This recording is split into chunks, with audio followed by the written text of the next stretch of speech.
Насыр Шавкатович, Карасу аймақтық балдар ауруханасының директоры болып істеймін. Ол Карасу аймақтық балдар ауруханасының açılған 1993 жылы ноябрь айында açılған. 110 керебет болып. Аурухана бойынша азыркы учурда 4 бөлім бар. 35 керебетке есептелген көкірек балдар бөлімі, 35 керебетке есептелген өспірім балдар бөлімі, 30 керебетке есептелген хирургия бөлімі, қысқа мөөнөттүү дарылоо бөлім болып 10 керебетке есептелген. Азыркы учурда оорукана боюнча 22 дарыгер, 37 орто медайын, анан калган медперсоналдар иштейт. Жылында ооруканабыз боюнча 4,5 миңге чейин балдар дарыланышат, дарыланып жүрүшат. Ооруканада негизги учурдагы көйгөйлөрдөн болуп, оорукана 93-жылы курулгандан бери тышкы фасадында ремонт иштери каражаттын жетишпегенине жүргөн экен. Азыр ушул тышкы фасад ичине көйгөй жаратып атат. Экинчиси, оорукана боюнча суу түтүктөрү жана канализация схемасы ичине жараксыз абалга келген, бул жаңылоо маселеси турат. Кийинки маселеси ушул жылуулук системасы болуп атат. 93-жылдан бери жылуулук системасында эч бир ремонт жүрбөгөнүнө байланыштуу кичине маселе жаралып, азыркы учурда 2 котельныйды ремонт кылып даярдадык. Азыр оорукананын ичиндеги ушул канализация жана водопровод и отопительный батарейкаларды алмаштырып ушул көйгөйлөрү бар. Вице-премьер-министр келет, ага эми ооруканаңыз менен таанышат. Сиздерде да көйгөй жаралат да. Көйгөй жаралат. Көйгөйлөрдү негизинен биринчи эле бейтаптар келгенде оорукананын ушул көрүнүшүнөн, ичиндеги жана жүргүзүлүп жаткан ремонтторуна карап, аларда азыр эл кыйла талап жок болбодубу? Аларга эстетикалык сонун жакшы шарттарды жаратышыбыз керек. Ушул көйгөйлөрдү айтабыз. Оорукананын тышкы фасадын, ушул жылуулук системасын жаңылоо боюнча, анан оорукананын жалпы эле мына азыр көрүп атасыздар, ичин жанагындай евро ремонт кылып, бул шартта ушундай бөлүмдөрдүн ичин ремонт кылсак деген көйгөйлөрдү айтабыз. Медициналык жабдуулардын абалы кандай? Так, медициналык жабдуулар квалификациялык жардам көрсөтүүгө жабдууларыбыз жетиштүү. Быйылкы жылдын эсебинен эле Саламаттык сактоо министрлигинин өзүнөн дефибриллятор, кардиомонитор аппараттарды алдык. Өзүбүз 500 миңге автоклав керектүү жабдууларды алдык. Андан сырткары областной детский больницадан баасы 2,5 миллиондук ультраизведөө аппаратын алдык. Мындан бир 3-4 жыл мурун японский посольствонун проект менен операционный лампаларды алдык, операционный столдорду алдык.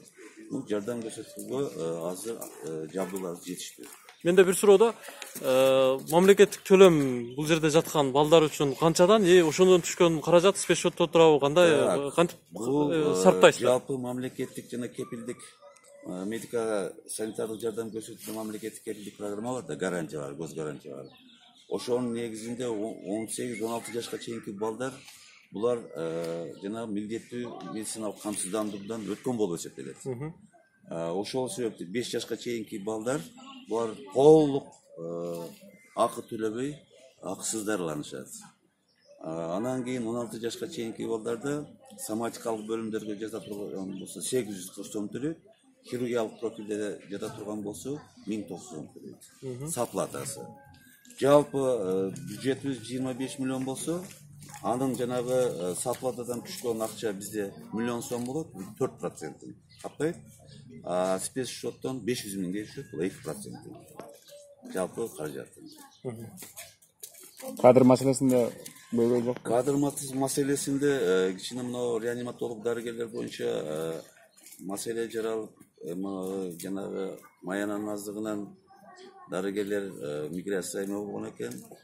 Келгенден бери жакшы кадрларды участкага, башка жакка кеткен, Россияга кеткен кадрларды чакырып, 2 реаниматологду кайра алып келдик. Башта иштеген тажрыйбалуу педиатрларым, бөлүмдөрдө иштеген педиатрларым азыр жетиштүү. Азыр дагы клиник координатураны бүткөн 3 педиатр дарыгерди алдык жумушка. Азыр кадр маселеси башты эме квалификациялык категориялары боюнча дарыгерлерим 40% категориялы врачтар, анан калгандары жаш врачтар, аларды окутуп даярдап атабыз. Сиз келгениңизге канча болду? Анда ошондо дарыгерлерди алып келүүдө айлыктар Мен жогорулап келгеним, бердиңизби? иштегениме 2018-жылдын 26-августунда буйрук алдым.